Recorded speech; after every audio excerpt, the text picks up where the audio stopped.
Hello vlog and welcome to my guys.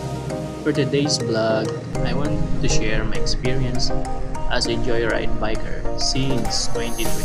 Okay, so let's go! Hey, mail po. Beautiful girl, wherever you are. Wala na akong shower cup, ma'am. Naubos. Wala. Hindi naman. Ano lang, safety. Pero pag ano, pwede ko.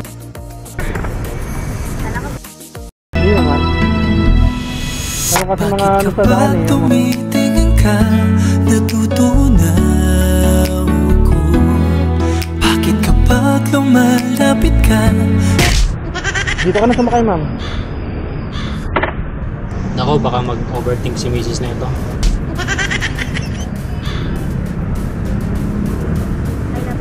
Sige, patong mo na. So yun na nga guys, first day pa lang being joyride biker, I was super excited talaga. And my favorite ride is at night. Of course, there are so many chicks, hahaha. Joking lang, joking. And after a month, I felt tired na. Syempre natural, I have regular job din naman. At syempre guys, alam mo naman natin na sobrang traffic dito sa Metro Manila. It's where you get stressed.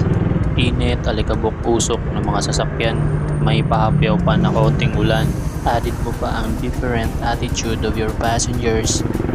Kaya nakaka-stress talaga guys. However, even if it's stressful, guys, handa tayong mag-taste para sa pamilya natin, diba? Kahit mababa ang tingin ng ibang tao sa aming mga motorcycle taxi, masaya pa rin kami lumalaban ng patas. Deadma lang sa basher. Deadma lang sa basher, sabi nung pogi kong pamangkin na si Ken. Shout out Ken!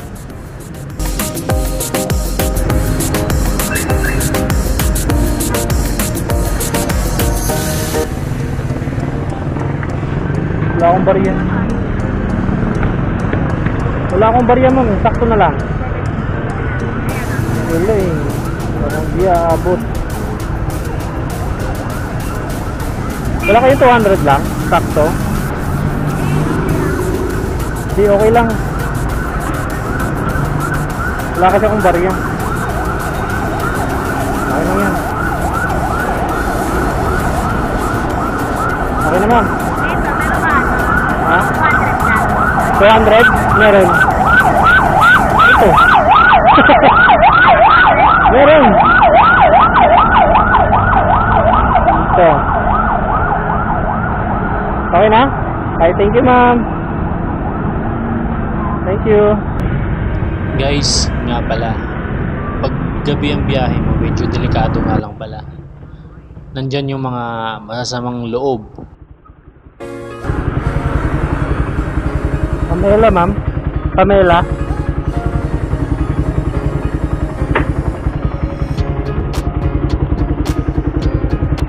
Shower cup ka pa, ma'am? Hindi na. Huwag na. Hindi naman. Kasi kayo yung unang pasahero ko, kaka-out ko lang eh.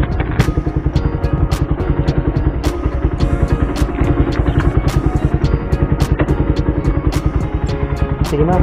Ayun na po kayo.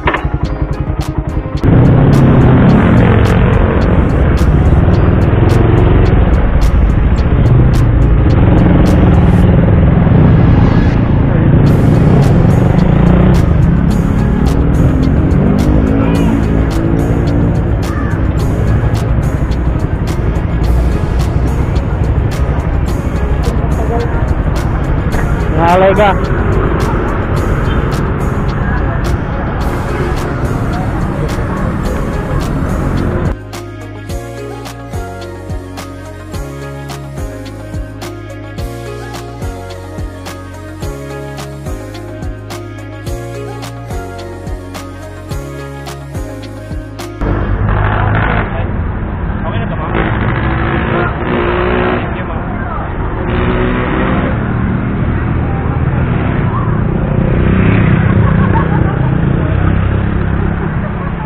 Yun nga guys, ingat lang sa pagpili ng booking kapag gabi ka bumabiyahe. Maging aware ka lang sa mga passengers mo para hindi ka mabiktima. Sige. Mga ilang minuto po? Saglit lang mo. Malapit na.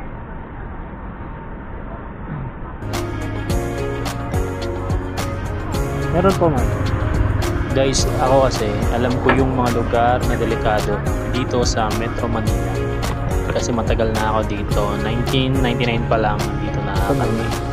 Kung ikaw ay baguhan pa lamang dito at babiyahe ka ng gabi, alamin mo muna kung ano yung mga delikadong lugar. Makikita mo naman sa map yan bago mo i-accept. Dito lang kayo sa mga, ay baka mapasok kayo.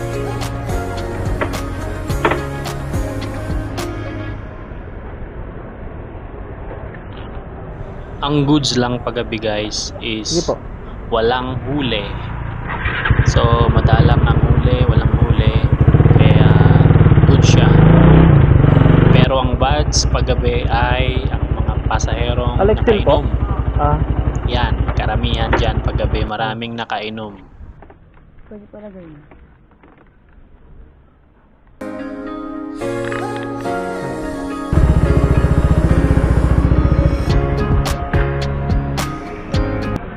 yeah. Minsan nga guys gagawin ka pang personal rider. Pero dahil mabait tayo, syempre okay lang sa atin.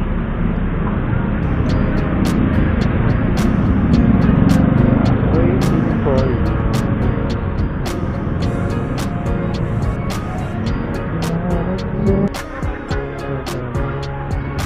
Ay naman.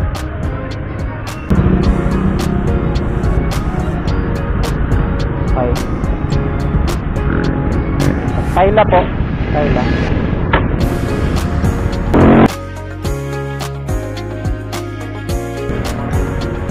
So guys, that's for today's vlog. Thank you for watching. Bye bye.